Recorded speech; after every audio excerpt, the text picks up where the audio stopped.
ख़ुसूसी नशरियात में अव्हां खे भली कार चऊं था। अॼु सॼी क़ौम खे इंतज़ार हो, छाकाणि गॾियल अपोज़िशन तरफ़ां वज़ीर आज़म ख़िलाफ़ अदम एतमाद जेका रिथ पेश कई वई हुई उन ते अॼु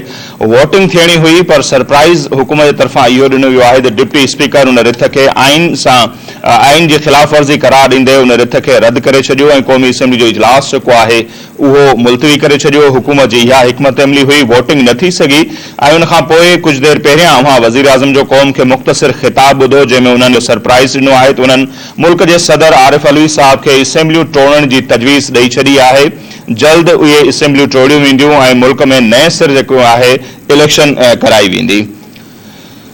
सॼी क़ौम खे इंतज़ार हो त वज़ीर आज़म इमरान ख़ान साहब उहिदे ते रहंदो या न, ऐं अॼु जॾहिं क़ौमी असेंबली जो इजलास थियो त दावा इहा कई पई वई त गॾियल अपोज़िशन जा 176 मेंबर जेके आहिनि उहे ऐवान में मौजूद हुआ ऐं PTI जेका हुकूमती धुर आहे उन जा टोटल जेके आहिनि 21 खां 22 मेंबर उते मौजूद हुआ। उन दौरान जेकॾहिं वोटिंग थिए हा त वज़ीर आज़म खे शिकस्त यकीनी हुई ऐं गुज़िरियल हिकु हफ़्ते खां इहे अंग अखर साम्हूं आया पे त वज़ीर आज़म पंहिंजी अक्सरियत जेका आहे उहा विञाए वेठो आहे ऐं वज़ीर आज़म बार बार इहो ऐलान करे रहियो त उन वटि आख़िरी जेको कार्ड आहे उहो मौजूद आहे ऐं हू क़ौम खे सरप्राइज़ ॾींदा। सरप्राइज़ अॼु उन्हनि इहो ॾिनो आहे जो डिप्टी स्पीकर खां अॻु में फवाद चौधरी जेको आहे ख़िताब कयो ऐं उन ॿुधायो त आर्टिकल 5A जी भञकड़ी थी रही आहे, मुल्क जे ख़िलाफ़ गद्दारी थी रही आहे। अदम एतमाद वारी जेका रिथ आहे उहा गद्दारी आहे मुल्क सां ऐं उनखे ई जवाबु ॼाणाईंदे डिप्टी स्पीकर जेके आहिनि कासिम सूरी साहब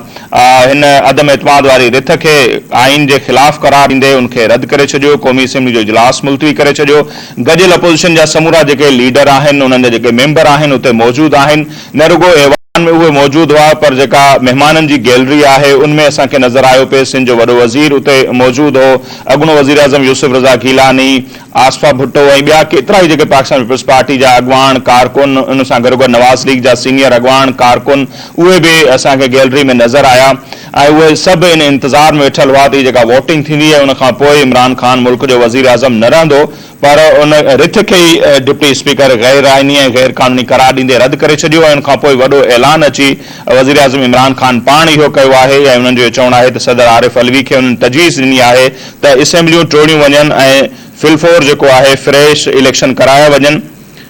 इमरान ख़ान क़ौम खे मुबारक बि ॾिनी ऐं संदसि चवणो त जेका इंटरनेशनल साज़िश थी रही हुई संदसि ख़िलाफ़ मुल्क जे ख़िलाफ़ उनखे नाकाम बणायो वियो आहे। हाणे फ्रेश इलेक्शन न वेंदासीं जंहिंखां पोइ क़ौम फ़ैसिलो कंदी त हू कंहिंखे वोट ॾियनि था। ही जेको कुझु अॼु थियो आहे उहो केतिरो आइनी आहे केतिरो कानूनी आहे, असांजी कोशिशि रहंदी त उन ते असां मुल्क जे जेके नामियारा कानूनदान आहिनि उन्हनि सां बि ॻाल्हि ॿोल कयूं, गॾोगॾु गॾियल अपोज़िशन जो रद्दमल छा आहे उन हवाले सां बि अव्हांखे हिन नशरियात में असीं आगाह कंदा रहंदासीं त गॾियल अपोज़िशन जो जेको रद्दमल आहे उहो छा पियो अचे, छाकाणि त वॾे तादाद में जेके उन्हनि जा मेंबर आहिनि माण्हू आहिनि उहे उते मौजूद आहिनि। क़ौमी असेंबली जे अंदरि ऐं उन खां ॿाहिरि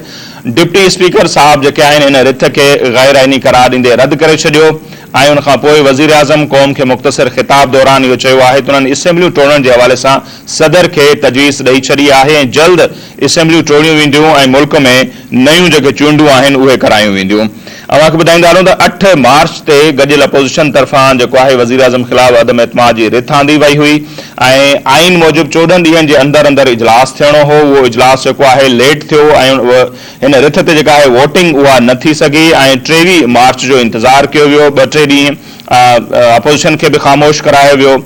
ऐं उन खां पोइ जेका तारीख़ तइ थी उहा अॼु जी तारीख़ तइ थी हुई, यानी 3 अप्रैल ते उन ते वोटिंग थियणी हुई अॼु ऐं सभिनी खे उनजो इंतज़ारु हो त वोटिंग छा थींदी ऐं अॼु जेके माण्हू उते ऐवान में नज़र आया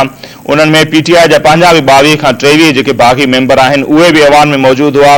गुज़िर राति जेको वज़ीर आज़म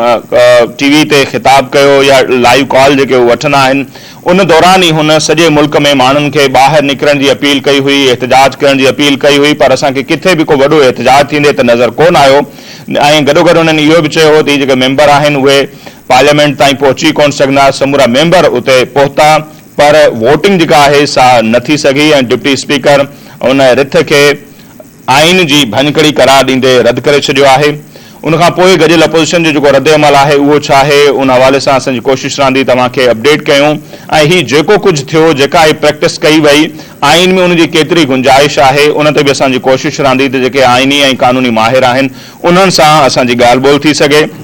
डिप्टी स्पीकर क़ौमी असेंबली कासिम सूरी जे सरबराही में क़ौमी असेंबली जो हंगामी जो है इजलास थियो ऐं कानून वारा जेके वफ़ाक़ी वज़ीर आहिनि फवाद चौधरी उन्हनि खे ॻाल्हाइण लाइ चयो वियो ऐं उन्हनि जो इहो चवणु हो त 7 मार्च ते हिकिड़ी मीटिंग थी ऐं उन मीटिंग दौरान मुल्क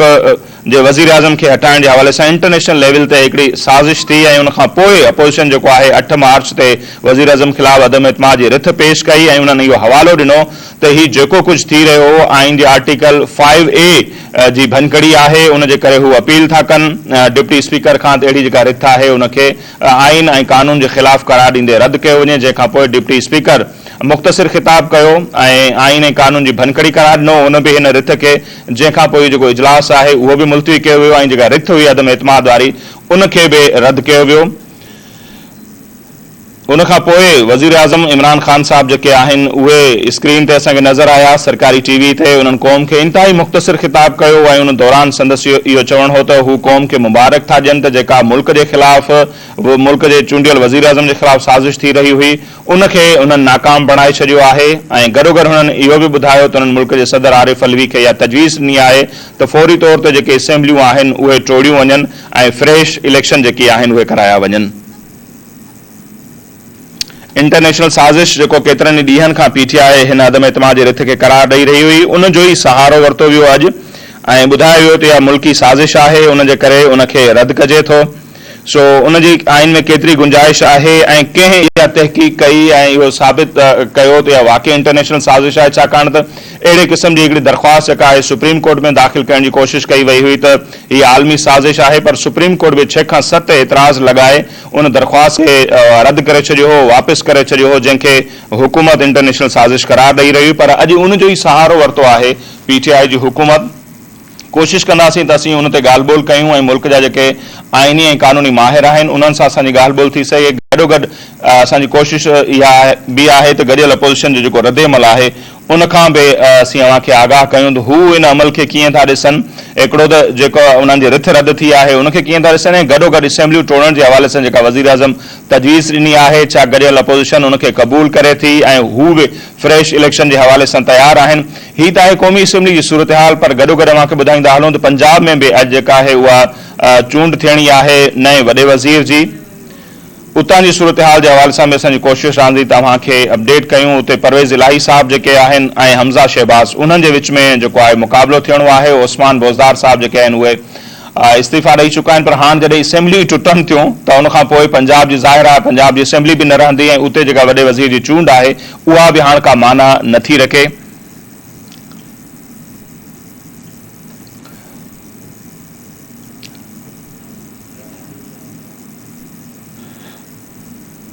नाज़रीन अव्हांखे अपडेट करे रहिया आहियूं हीअ जेका ओवरऑल सूरत हाल थी आहे उन ते धरती TV जेका ख़ुसूसी नशरियात आहे कुझु देरि खां पोइ सीनियर सहाफ़ी ऐं तज्ज़िये निगार धरती TV जा एंकर पर्सन फयाज़ नाइद साहब बि असांखे जॉइन कंदा ऐं न्यूज़ बुलेटिन जो बि जेको वक़्तु थिए पियो उनखां पोइ असांजी कोशिशि रहंदी त जेके मुख़्तलिफ़ तज्ज़िया निगार आहिनि उन्हनि सां बि असीं ॻाल्हि ॿोल कयूं मुख़्तलिफ़ पार्टियुनि जा जेके सरबराह आहिनि उन्हनि सां बि असीं ॻाल्हि ॿोल कयूं। गॾियल अपोज़िशन जो रद्द अमल अचणु तमामु ज़रूरी आहे त हू इन अमल समूरे खे कीअं पिया ॾिसनि आइनी ऐं कानूनी माहिर जेके आहिनि उहे इन अमल खे कीअं पिया ॾिसनि उन ते बि पाण ॻाल्हि ॿोल कंदासीं पर हिते पाण मुख़्तसिर ब्रेक जेका आहे उहा वठूं था ऐं ब्रेक खां पोइ न्यूज़ बुलेटिन थींदो हेडलाइन थींदी उनखां पोइ वापसि ईंदासीं ऐं धरती TV जी जेका ख़ासि नशरियात आहे उनमें असांखे फयाज़ नाइद साहब जेके आहिनि धरती TV जा एंकर पर्सन ऐं सीनियर सहाफ़ी उहे बि जॉइन कंदा ऐं पोइ पाण उन ते वधीक ॻाल्हि ॿोल कंदासीं। हिते पाण वठूं था मुख़्तसिर ब्रेक।